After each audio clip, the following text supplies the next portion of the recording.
You think you know yourself? Most of us do. We walk through life believing we understand who we are, our habits, our choices, our emotions. But the truth is, a big part of who you are is hidden, quietly shaping every move you make, without you even realizing it, because your unconscious mind, that silent part of you, speaks louder than words.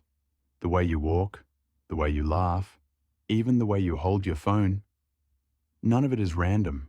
They're all small reflections of your inner world, your confidence, your fears, your desires, all written in the tiniest gestures. So tonight, I want to take you on a journey, not to somewhere far away, but inward, into the quiet corners of your mind. Because if you pay close enough attention, you'll see that your unconscious isn't betraying you. It's guiding you. It's revealing the real you, piece by piece, action by action. Every unconscious behavior you have tells a story of where you've been, what you've learned, and who you're becoming. So stay with me. Let's count down the strangest, most fascinating unconscious habits and uncover the truth they whisper about you, whether you like it or not. 1. The way you walk. I want you to think back to a recent moment, maybe when you walked into a coffee shop or crossed a parking lot at dusk. Did you notice how you were walking? Your pace? Your rhythm? Where your eyes were looking? Probably not, because most of us never do. But here's the thing. Hidden inside those unconscious steps is so much more than you realize. I've done this work for over 30 years, counseling, studying human behavior, decoding tiny unconscious reactions. And after thousands of hours of observation, I've learned one truth. The body never lies. You can wear a sharp suit, speak like a pro, smile at all the right moments.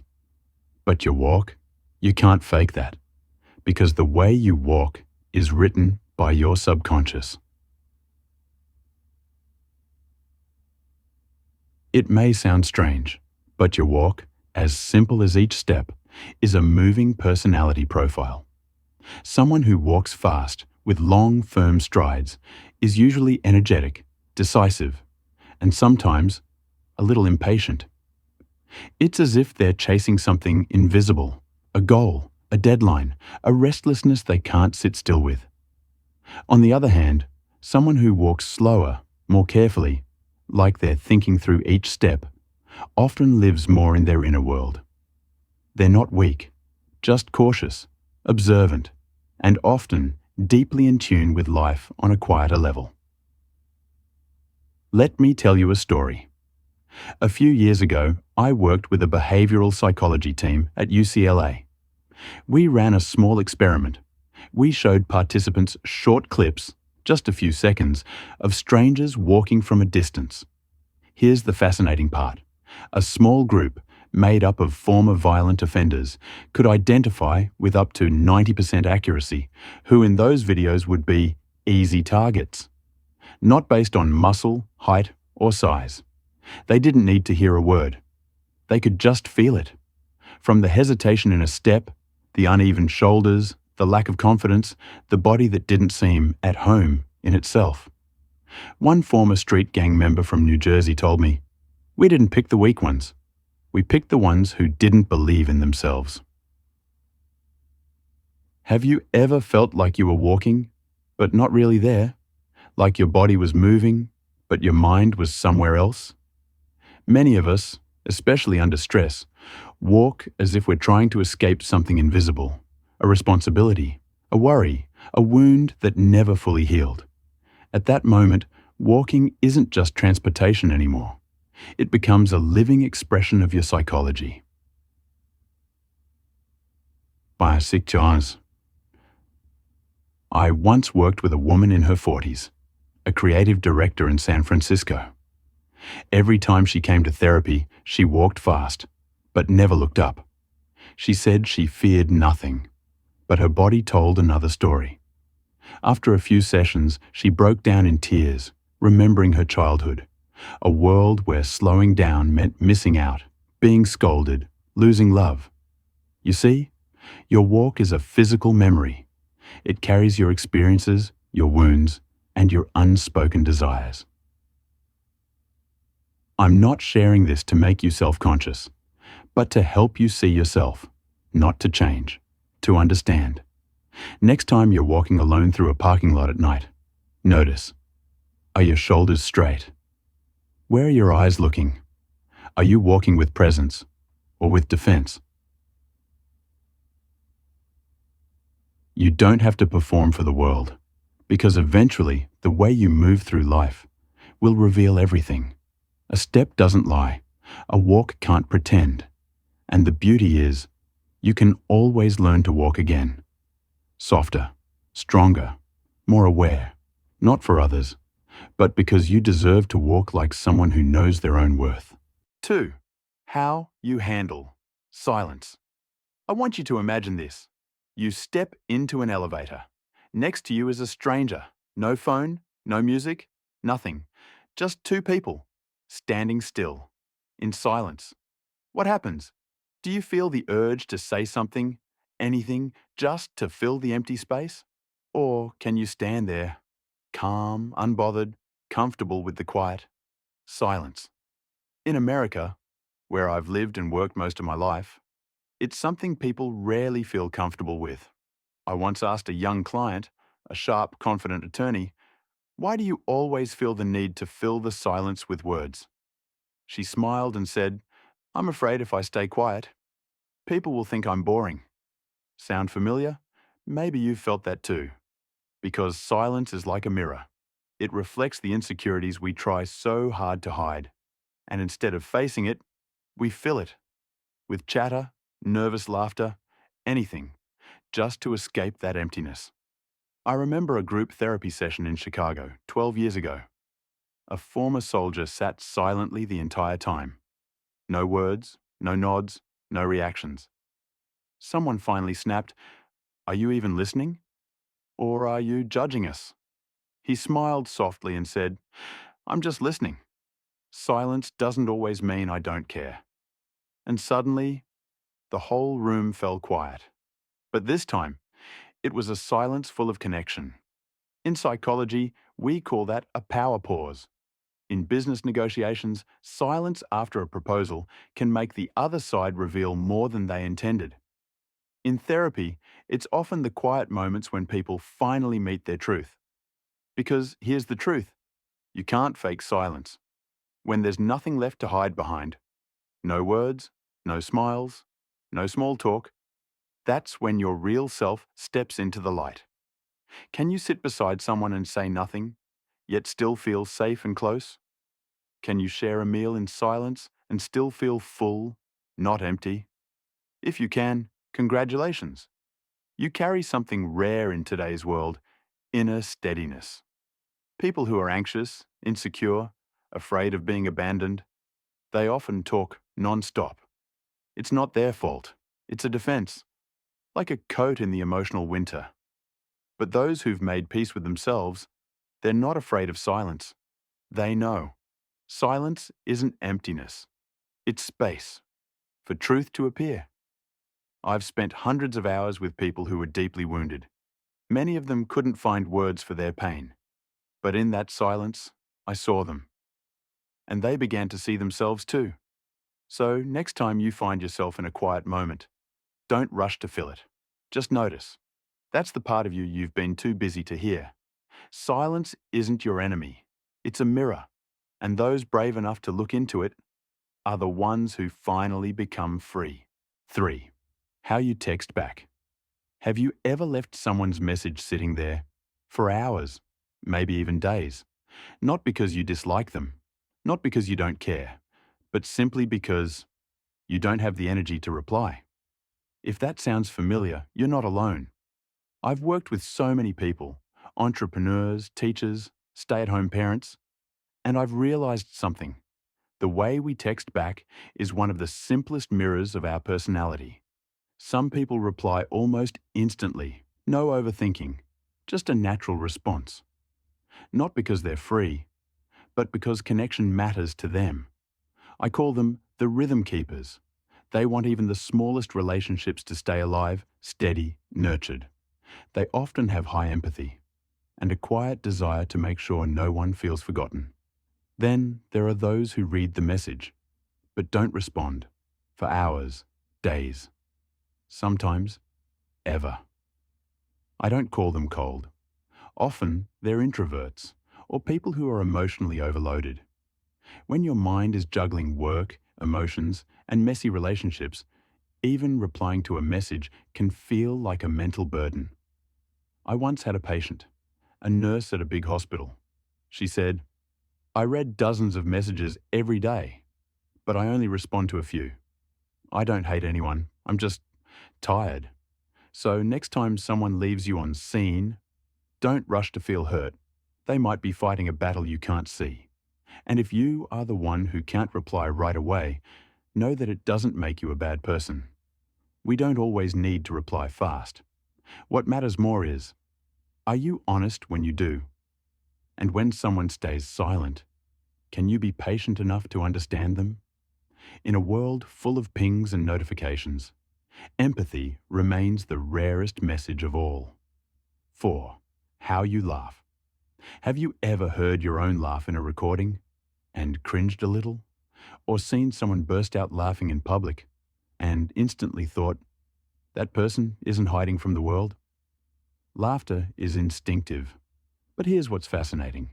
No two people laugh the same way. Not because of different voices, but because of the different masks we wear. I've observed thousands of laughs in conference halls and quiet therapy rooms. And here's what I've learned. People who laugh loud and freely, who don't hold it back, are usually open, extroverted, and unafraid of attention. They use laughter as a bridge, an invitation for others to step into their space. I once worked with an actress who told me, "I don't laugh because something's funny. I laugh so people think I'm okay." Heartbreaking, isn't it? Then there are those who only chuckle softly or smile faintly. Their laughter is reserved, like a quiet signal, that they're choosing what deserves to be revealed. Neither style is wrong, because laughter isn't just joy, it's how you define the line between your inner and outer world. A fascinating study from the University of California found that humans can detect fake laughter in just half a second. Your brain knows. That's why you can sit in a room full of laughter and still feel lonely, because you can sense the performance. And what you're really craving is someone who laughs for real. Laughter isn't just a reflex. It's the voice of your true self, or your mask. So if you've ever laughed so hard you snorted, fell back, or couldn't stop, don't be embarrassed. Be proud. Because in that moment, you were authentic. And in a world full of performances, authenticity is the most beautiful sound. 5. How you react to losing. I want you to think back to a recent time you lost. Maybe a chess game, a meeting at work, a situation where you knew you didn't win. How did you react? Some people get angry, their face flushes red, their voice rises, they slam the phone down. I call that the wounded ego. Not because they're mean, but because they tie their self-worth to winning. To them, losing isn't just a loss of points. It feels like a loss of respect, a fear that maybe they're not enough. That anger is just armor covering a hurt inside. Others stay quiet. They sigh but smile. They shake hands. They accept, not because they don't care, but because they've learned emotional control. And that is rare and deeply admirable. I remember a 10-year-old boy I once met in Minnesota. He was brilliant at chess, but one day he made a simple mistake and lost. I expected tears, but instead he said, "I lost this time, so I'll remember better next time." I was speechless, not because of the words, but because of the strength behind them. How you respond to losing doesn't define the defeat. It defines you. The more mature you become, the more you understand. Losing is part of the journey to winning. We learn the most, not when we stand on the podium, but when we bow our heads and quietly take the lesson home. Losing doesn't make you weak. Only letting anger blind you does. So next time you lose, smile, because you've just been given a priceless chance to grow. 6. Your eating habits. Do you eat fast or slow? Do you eat while working? Or do you actually take time to enjoy your meal? Simple questions, but they can reveal a lot about who you are.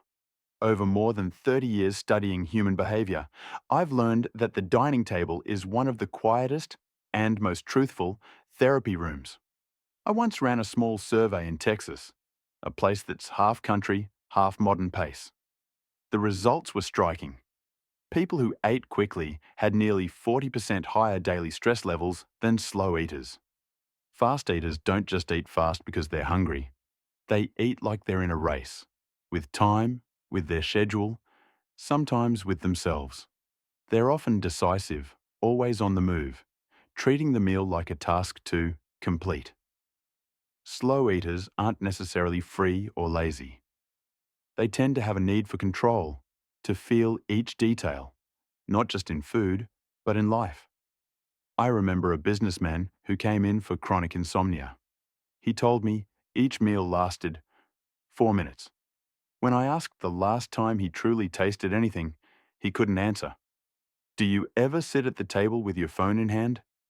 Skip meals because work is urgent? If so, remember, eating habits aren't just about nutrition. They're an emotional metric, a subconscious map of how present you are in your own life. Next time you sit down to eat, try putting everything else aside. No phone, no rushing, just you and the meal. Because the way you eat doesn't only speak to habit, it says a lot about how you're living. 7. The seat you choose in public. Have you noticed where you tend to sit in a coffee shop, movie theatre, or airport lounge? Do you head straight for a spot near the exit? Or do you seek a quiet corner against the wall? You might think it's just habit, but it's actually your personality speaking. Across decades of behavioural work, I've found your preferred spot in public spaces reveals something deep: how you experience the world. People who sit near exits or aisles often like to control the situation. They're not necessarily anxious, but they need to know the way out, to feel in charge. They scan the room, track movement, and feel safer when they're not trapped. I call them psychological gatekeepers. Those who choose corners, walls, or low-traffic areas show clear signs of introversion or a high need for privacy. They're not avoiding people, they're recharging. In public, they aren't seeking connection. They're seeking quiet within the noise. I had a client, an architect, who always sat with his back to the wall in every meeting. Not from insecurity, but because he said, I can only think deeply when I know nothing's behind me. And yes, this often begins in childhood. Those who grew up in unstable environments tend to develop a stronger need to control their space. Those who were allowed to be left alone when they needed it will treasure their private corner for life. 8. Your sleep position. Some people sleep on their backs, arms and legs open, as if telling the world, I'm okay, I'm not afraid. They're usually confident, outward-facing, and carry less day-to-day anxiety. They allow their bodies to truly relax, because inside they're not on guard. I call them people who sleep with the world. Others curl up like a fetus, head tucked in, arms wrapped around themselves, knees drawn close. It's the most common position, and often the most emotionally honest. I once asked a woman in her 40s, in the middle of a painful divorce, why she slept curled up. She smiled sadly and said, maybe because it's the one time I don't have to act strong. People who sleep in the fetal position are often sensitive, easily hurt, and far deeper than they appear. You can't fake your sleep posture. You can control your eyes, your voice, your smile all day. But when night falls, your body tells the real story. Tomorrow morning, don't just check the time. Notice how you're lying. It might be telling you something you spent all yesterday trying to hide. Your sleep position is your inner voice. And sometimes listening to it is how you start loving yourself a little more. 9. How you hold your phone. You're probably watching this on your phone, right? Pause for a second. Look at your hands. Are you holding it with one hand or two? In our modern world, the phone isn't just a tool. It's almost part of our body. And the way you hold it says a lot about your inner state. I once sat in a New York train station and watched hundreds of people waiting. Here's what I noticed. People who hold the phone in one hand and scroll with their thumb often look relaxed and natural. They barely need to focus. It's like everything is already in hand. I call them unconsciously self-directed. Others hold the phone with both hands, pulled close to the chest, head tilted down, tapping carefully. It's like they're gripping a fragile lifeline to the world. Not bad, but it hints at underlying insecurity. Fear of judgment, fear of missing out, or simply fear of losing control. I once asked a young client why she always typed with two hands, even for short texts. She laughed and said quietly, "I don't know. I just want to make sure I don't get it wrong." A simple sentence, carrying a lot of silent worry. How you hold your phone may feel automatic, but it's a new form of body language. It doesn't just say who you are. It shows how safe or vulnerable you feel in that very moment. Next time you unlock your phone, don't just check messages or social feeds.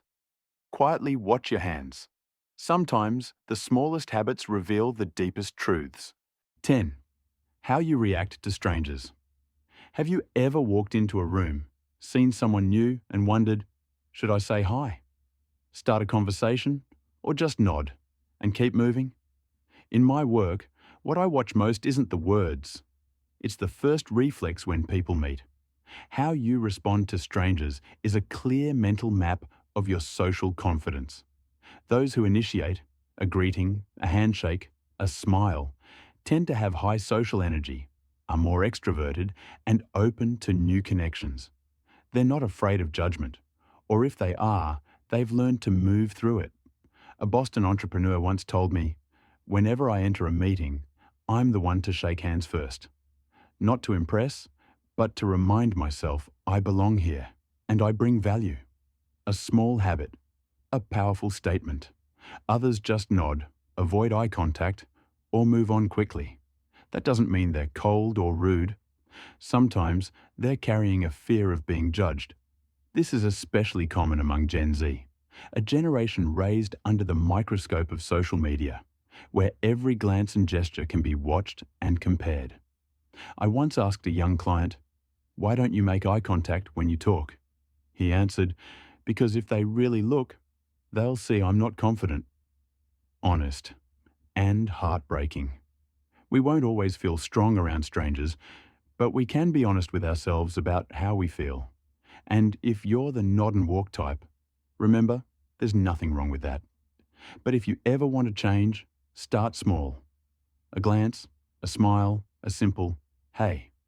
That tiny step might be the door to a braver version of you. 11. How you move in tight spaces. Have you ever stepped into a crowded elevator and immediately slipped into a corner, avoiding contact, avoiding eye lines? Or do you stand calmly in the middle, as if the space belongs to you? We rarely notice how we move in tight spaces. But in behavioral psychology, this is one of the clearest unconscious signals of a person's confidence, sense of control, and defense mechanisms. I've watched it hundreds of times, in hospital corridors, office elevators, and tiny cafes in the middle of New York. People who tuck themselves into a corner are often shy, introverted, or simply avoiding social contact. They're not weak. They're choosing withdrawal to feel safer. For them, being jostled or touched, even accidentally, can feel like losing control. I once worked with an accountant who told me she always stood in the back, right against the wall. When I asked why, she said, "Because there I can see everyone, but no one can really see me." Honest and quietly heartbreaking. On the other hand, some people, even with only a few square feet, stand tall in the center, shoulders open, eyes relaxed. They're comfortable in unfamiliar spaces. They aren't worried about judgment or contact. Sometimes they even claim the space, a natural way of asserting presence. How you stand in a cramped place has nothing to do with height or looks. It points to something deeper. How safe do you feel in this world? Next time you step into a crowded elevator, a small room, or a packed hallway, don't just look for open space. Watch yourself. Are you avoiding or arriving, shrinking, or showing up? Small spaces can reveal a very large inner life. 12. How you handle stress. How do you react when you feel pressure? Do you flare up, snap, shout, slam something down? Or do you go quiet and still, like someone just switched off your emotions? In psychology, we call this the stress response, the body's natural reaction when it feels threatened. And here's the fascinating part. Your stress style isn't just habit. It's a survival mechanism shaped by your past. Those who explode, yelling, throwing, pounding the table, usually carry a core fear of losing control. They don't want to hurt anyone. They're trying to claw back a sense of safety by forcing the world to respond to them. I had a client, a sales director, who would toss a pen or smack the desk when stressed. But when we talked, he choked up, "I just can't stand the feeling of being ignored." Others freeze, face blank, body rigid, no words, no expression. From the outside, they can look calm. But to a clinician, it's one of the strongest stress reactions we see. The body shutting systems down to protect itself. Then there are the small tells that say a lot.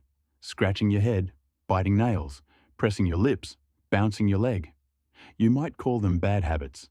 They're actually signals, little valves releasing inner pressure. We can't avoid stress. What matters is this. Do you react on autopilot, or have you learned to observe yourself in the moment? Next time you catch your leg bouncing in a meeting or your teeth on a nail while you wait for important news, don't scold yourself. Ask, what is my body trying to protect right now? Sometimes understanding stress is the first step to healing it. 13. Eye contact. Have you ever felt like you could read someone in a single look? Or felt uneasy, even threatened, because someone stared too long? In behavioral psychology, eye contact is one of the most powerful forms of unconscious expression. You don't need words, you just look.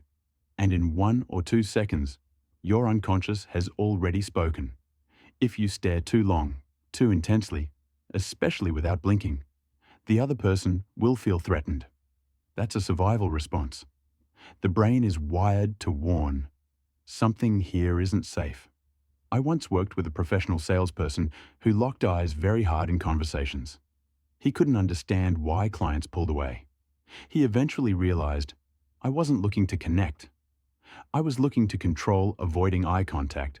Looking down or away often reads as dishonest or insecure. But many people are simply hiding their emotions or afraid of being hurt. I asked a Gen Z student, "Why do you look at your phone when people talk to you?" He said, "Because if I look them in the eyes, I'm afraid they'll see everything I'm trying to hide." A gaze can be a bridge or a weapon. It can open or it can lock shut. The point isn't duration, it's intention. Are you looking to listen or to judge? Are you avoiding their eyes because you fear being seen, or because you haven't yet learned to look into your own? Next time you meet someone's eyes, try looking as if no words are needed. It might be the most honest conversation you have all day. 14. Little habits. Lip biting, hair twirling, table tapping. Do you drum your fingers when you think? Twirling your hair, biting your lip, or fiddling with a pen without realizing it? They seem like tiny tics, but emotionally, they're the whispers of feelings you haven't named yet. We call them nervous tics, small repetitive behaviors we barely notice. They aren't meaningless. They're a cracked window into a crowded emotional room. Chronic lip biters are often swallowing things they can't say. Anger, hurt, the ache of being overlooked. People who twirl hair, spin rings, or tap non-stop are reaching for a temporary anchor for their anxiety. They're not seeking attention. They're self-soothing in the quietest way they know. I once asked a client, a young woman tapping her fingers through our session, "Do you know you're doing that?" She shook her head. I stayed silent for a few seconds, and she began to cry. Maybe I just need to do something to feel like I'm still here. We live under pressure, and we don't always get the chance to speak honestly. So the body speaks for us, not in words, but in the smallest gestures. If you see someone purse their lips, chew a cap, or bounce a knee in a meeting, don't rush to label them impatient or unfocused. They might be wrestling with themselves. And the next time you catch yourself twirling hair or tapping out a rhythm, don't force yourself to stop. Gently ask, "What am I feeling that I haven't said yet?" Sometimes the beat you're tapping is the heartbeat that wants to be heard. 15. How you sit. How are you sitting right now? Legs crossed, loose and relaxed, or upright, hands folded neatly on your lap? It sounds like comfort, but your sitting posture says a lot about your inner world. In behavioral psychology, how you sit isn't just body mechanics. It's a quiet declaration of how you manage emotion, image, and your relationship to the room around you. People who sit upright, legs neatly crossed, hands composed, often have a heightened awareness of image. They care how they're perceived. They like to keep control of words, actions, and personal space. I observed a senior manager who, in every meeting, sat with a perfect cross, back never touching the chair, fingers laced at the belly.